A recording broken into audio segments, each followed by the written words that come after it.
Subscribe to our channel and press the bell icon so that you never miss any video lesson from RAU'S IAS Study Circle. Join the official Telegram channel of RAU'S IAS Study Circle to stay updated and get all the materials on the Telegram. The link to the channel can be found in the description box. Hello and welcome to Daily News Simplified, an answer to what, why and how of newspaper reading from a UPSC perspective. Today let us take up the important news which has appeared in the New Delhi edition of the Hindu newspaper dated 16th November 2021. The news to be discussed has been displayed on your screen and timestamping for the same has been provided in the description box below. So on this note, let's start our today's discussion from a UPSC prelims and mains perspective. Now the first news to be taken up appears on page number 1. It says Centre to disburse rupees 95,082 crores to states to sustain recovery. And this amount has been disbursed to state to push growth and investment. So the Finance Minister of India has urged states and union territories to leverage opportunity in order to enhance investment and growth in important areas. And for this purpose, the central government has asked the state to increase capital spending for infrastructure and investment-led growth. Now, capital spending refers to investment in long-term assets such as infrastructure, real estate, industries, manufacturing plants, and also machineries. So, this news says that the context of the meeting was that after the second wave of COVID, we are seeing a robust growth. However, it's also time where we are looking at ways to sustain the growth and also take the growth as close as possible to double-digit growth. So the finance minister has urged states to participate and ensure that India achieves double-digit growth, for which centre and states must work together. So in this regard, the finance minister has asked states to improve access to market and materials, to empower the vulnerable sections of the population, to improve their quality of life, that is quality of life of the vulnerable section of population, and this can be done once they get employment opportunities. So, spending on capital investment will lead to greater opportunities for employment. Further, the government has also asked the states and union territories to improve ease of doing business measures. Now, in the prelims of 2019, a question was asked with respect to ease of doing business index. The question was, which one of the following is not a sub-index of World Bank's ease of doing business index? Options were A. Maintenance of law and order, B. Paying taxes, C. Registering property, and D. Dealing with construction permits. Now, Ease of Doing Business Index was released by World Bank, and as of now, the World Bank has paused the release of World Bank Index. However, as per the latest release, India was ranked at 63. And with respect to the sub-indices, the different sub-indices on which a country was measured was starting a business, construction permits, getting electricity, registering property, getting credit, protecting minority investors, paying taxes, trading across borders, enforcing contracts, and resolving insolvency. So here we see that option B, C, and D are part of sub-index of the World Bank's Ease of Doing Business Index, whereas option A is not one of the sub-index. Hence, option A becomes the correct answer here, as it is not one of the sub-index of World Bank's Ease of Doing Business Index. Now, even in 2016 prelims, a question was asked by UPSC on Ease of Doing Business Index. It said that India's ranking in the Ease of Doing Business Index is sometimes seen in the news. Which one of the following has declared that ranking? Options were A. OECD, that is Organization for Economic Cooperation, B. World Economic Forum, C. World Bank, and D. World Trade Organization. Now in this, the correct answer obviously is C, that is World Bank. Further, the central government has also asked states to undertake power sector reforms, facilitate investment attractiveness. Now this will be done only when states improve these various parameters or sub-indices with respect to Ease of Doing Business Index. Further, smoothen land acquisition process, create land banks for investors. Now regarding land bank, the India Industrial Land Bank is a GIS based portal, and this has been launched under the Ministry of Commerce and Industry. So through this GIS portal on Land Bank, it provides a one-stop repository of all industrial infrastructure related information, especially with respect to connectivity, infrastructure, natural resources and terrain, plot level information on vacant plots, line of activity, and also contact details. Further, so far, this system has been integrated with industry-based GIS system of 17 states. And the government believes that all the important details with respect to industrial infrastructure will be uploaded on the portal on a real-time basis till December 2021. So here the central government has urged states to register all the important industrial areas on the GIS based portal of India Industrial Land Bank. And lastly, the finance minister has also asked states to consider monetization of public assets on the lines of national monetization pipeline, as it will help the government to have more funds so that these funds can be utilized for capital spending. Now, even the states and the union territories in this discussion also suggested some of the measures to improve or facilitate investment promotion. These suggestions includes affidavit-based clearance system, as was suggested by Karnataka, and this system is also there in Uttar Pradesh, as this affidavit-based clearance system will provide all clearances in a time-bound manner, including plan approval, identification of land, conversion of land, environmental approvals and electricity supply for new enterprises. So for setting up new industry should be done based on this affidavit based clearance model. It further says that this model is given upfront once basic infrastructure is in place, and then the investor has 2 years to procure all approvals after having this affidavit based clearance. So such a system will expedite the entire clearance proposal and process, and also will attract greater investment in different states. Further, the states also asked the Government of India to share name of prospective investors who are already in touch with the central government. Now, this will allow the states to prepare grounds so that these industries can be set up with ease and without much hassles. Now, with respect to environment and forest clearances, the states has suggested to come up with a clear-cut policy and standard operating procedure by the Government of India on lines of eco-economics, and also to empower states under forest and other environmental matters, as environmental clearances will further expedite the process of overall clearances for the industries to be set up. Further, the states have also asked the central government to reassess the district mineral fund policy so that the fund can be utilized across the entire states and not only confined to a particular district. Further, the states have also asked the central government to fast track clearance and approvals for externally aided projects by Government of India. And similar approach must also be taken for coastal zone regulations framework and application across all coastal states. Now, regarding the conversion of land for industrial use, the states have asked the central government for legal reassessment and intervention on the part of laws with respect to conversion of several land or different types of land into industrial parks, so that these different types of lands can be used for industrial purposes.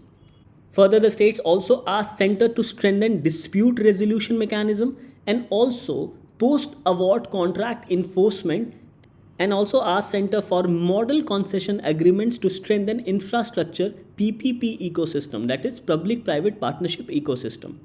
Now, the states also asked the center to instill greater increase in banking penetration, especially in the rural areas, along with credit deposit ratio in states vis-a-vis their dependent population. Now, credit deposit ratio is a ratio with respect to money raised by banks in the form of deposit and the percentage of that deposit which is deployed as loans. So, if the credit deposit ratio is say 75%, then it means that 3/4 of the deposit is deployed as loan by the bank. Further, the states, particularly the northeastern states, have asked the center to develop agricultural specific infrastructure such as governance innovation labs, cold storage, and also farmers market, not only throughout the country but also for northeast, as a majority of the population is dependent on agriculture. And in this regard, greater emphasis was also laid to increase air connectivity for the Himalayan states and also the northeastern states, and also to improve road connectivity in the northeastern states. As the Himalayan states and the northeastern states have suggested that greater air connectivity will enhance tourism prospects, and greater road connectivity, especially to the northeastern states, will help in improving connectivity gaps and also improve trade in the region. Further, the northeastern states say that Government of India should engage with northeastern states to develop state-specific international trade policy in northeast depending on the location of any particular states. So a look south policy can be developed for states such as Mizoram and Tripura, whereas look east policy can be developed for states such as Manipur and also Nagaland. Now for Arunachal Pradesh, a look north policy can be developed, whereas for Meghalaya, a look south policy can also be developed. And lastly, the states also suggested to continue center scheme of loan for capital expenditure beyond the current financial year. So these are some of the key ideas and requests as suggested by different states and union territories, including the northeastern states. Now this topic becomes important both from our prelims and mains perspective, as we have seen that questions have been asked by UPSC in the prelims examination. So in the prelims, this topic becomes important from the perspective of economic and social development and also from the aspect of governance. And similarly, in the mains, questions can be asked under GS paper 3 with respect to Indian economy and government budgeting, and also GS paper 2 particularly with respect to governance regarding important aspect of governance and functions and responsibilities of the union and states. Now the next news to be taken up appears on page number 1. It says the Prime Minister reaches out to tribal people and unveiled a number of schemes. The news says that Prime Minister also launched the Birsa Munda Museum along with 9 other tribal museums reflecting the culture and diversity of the tribal people. Now the Prime Minister also highlighted that from this year, November 15th will be celebrated as the Jantjatiya Gaurav Diwas, which will be the birth anniversary of Bhagwan Birsa Munda. Now with respect to Birsa Munda and his struggles, a question was asked by the UPSC in the prelims of 2020. The question was, with reference to the history of India, Ulgulan or the Great Tumult is the description of which of the following events? Options were A. The Revolt of 1857, B. The Mappila Rebellion of 1921, C. The Indigo Revolt of 1859 to 60, and D. Birsa Munda's Revolt of 1899 to 1900. So in this regard, let's understand about the backdrop to the Birsa Munda's revolt. Now Birsa Munda was born at Ulihatu in Bengal Presidency, which is presently in Jharkhand, on 15th November 1875, and he was born into a Munda family. Now this Munda family practiced the Khunkatti system, which was a joint land holding which provided ownership of land among all families of the same clan. However, the British introduced the zamindari system, and this overall destroyed the tribal Khunkatti agrarian system with the help of outsiders including moneylenders, contractors and also feudal lords. So all these events influenced the thinking and lifestyle of Birsa Munda. So it says that during this time when he was born, the Britishers further infiltrated the forest areas of central and eastern India, particularly Chota Nagpur Plateau, and this overall disrupted the way of life of tribals, which was very close to nature. So all these instances of British repressive measures impacted and influenced Birsa Munda's life since childhood. Further, he also converted to Christianity and became Birsa David in order to receive an education from the missionary school. So basically, the infiltration of Britishers into the religious cultural ethos of Adivasis' way of living further infuriated Birsa Munda. Further, the unrelenting missionary activity continued with the active support of British Raj, further insulted and interfered with the religious and cultural ethos and lifestyle of the tribals or Adivasis. So all these developments influenced the life of Birsa Munda. So in 1894, at an early age of 19 years, Birsa announced his declaration against the British and also Dikus considered as outsiders, and this led to the Munda Ulgulan. And accordingly, this question was asked by UPSC stating that with reference to history of India, Ulgulan or the Great Tumult is the description of which of the following events? Here the correct answer is D, that is Birsa Munda's revolt of 1899 and 1900.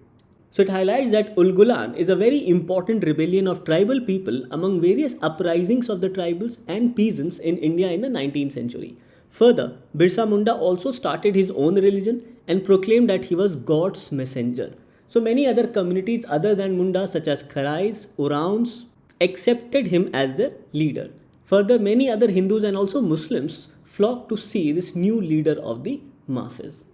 Now, Birsa Munda also suggested the tribal people to shun these missionaries and revert back to the traditional ways of life associated with nature. And he also asked people not to pay taxes to the British government. So, because of his Ulgulan movement and advocacies to the people to go back to the traditional way of life and also not to pay taxes, he was arrested by the British in 1895 at the age of 20 years but was released later. However, in 1899, he resumed his armed struggle along with the people and razed certain police stations, government property, churches, and even houses of zamindars. However, the British caught him in 1900 from Jamkopai forest in Chakradapur in Jharkhand. And Birsa Munda died on June 9, 1900, while he was lodged at the Ranchi prison at just an early age of 25 years. Now, it is stated that the British authorities claim that he died of cholera, although this aspect is so far doubted. Now, in this regard, you should also know the particularly vulnerable tribal groups of Bihar and Jharkhand. These includes Asur, Birhor, Birjia, Hilkharia, Korwa, Malpaharia, Parhaiya, Saurya Paharia, and Savara. Now, as you can see that it does not include the Munda clan. So this news must be seen from the perspective of tribal development and also from the perspective of GS paper 1, especially with respect to modern Indian history, as questions has been asked by UPSC, especially with respect to Birsa Munda's revolt of 1899 and 1900. The next article to be taken up appears on page number 7 in the article section. It says, European Union's role in the Indo-Pacific. By being more assertive with China and more cooperative with India, European Union can create a vantage position for itself. Now, this article highlights that even countries such as France, Netherlands, Germany, and the United Kingdom have announced their specific policies towards the Indo-Pacific. So, in this backdrop, even the European Union is coping with the rise of China and wants to have an Indo-Pacific policy. Now, the policy envisaged by the European Union is based on a rule-based international order which promotes level playing field in trade and investment and also which aims to achieve sustainable development goals. Further, the policy of European Union also sees the help of civil society and private players, especially with respect to protecting human rights and democracy in the Indo-Pacific region. Further, the European Union with respect to Indo-Pacific aims to strengthen cooperation with respect to sustainable and inclusive prosperity, green transition, ocean governance, digital governance and partnerships, connectivity, security and defense, and also human security. So, European Union wants to focus on the aspects of security and also development. However, European Union's defense and security capabilities are not as strong and are very much limited as compared to United States and even China. So in this backdrop, this article suggests that European Union must create a vantage position for itself by cooperating not only with India but also with Quad countries and also with countries of Europe such as France, Germany, United Kingdom and even Netherlands. So, considering the limited capabilities in defense and security of European Union, the article says that European Union must give adequate space to France and also forge strategic coordination with United Kingdom as part of its global Britain strategy. So overall, this article says that given European Union's history with Russia and China, it is better placed, that is, EU is better placed to engage with Quad members, including India.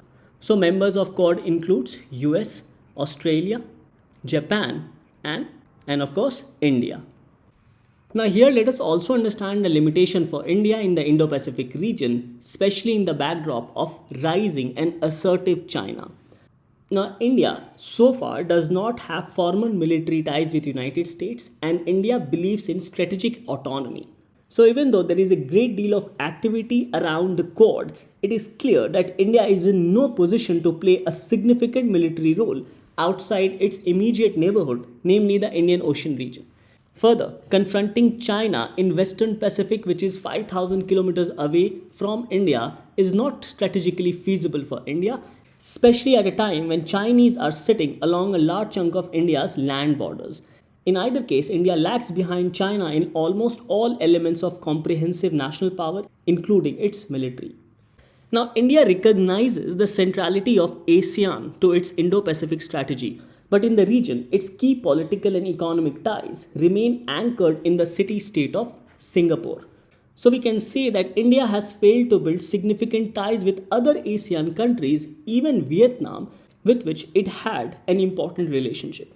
So in this sense, we can say that India is unable to play a larger role of counterbalancing Chinese power in the Indo-Pacific region. So as of now, India's role in the Western Pacific region remains merely symbolic, and in Indo-Pacific context is confined to the Indo or the Indian Ocean region part.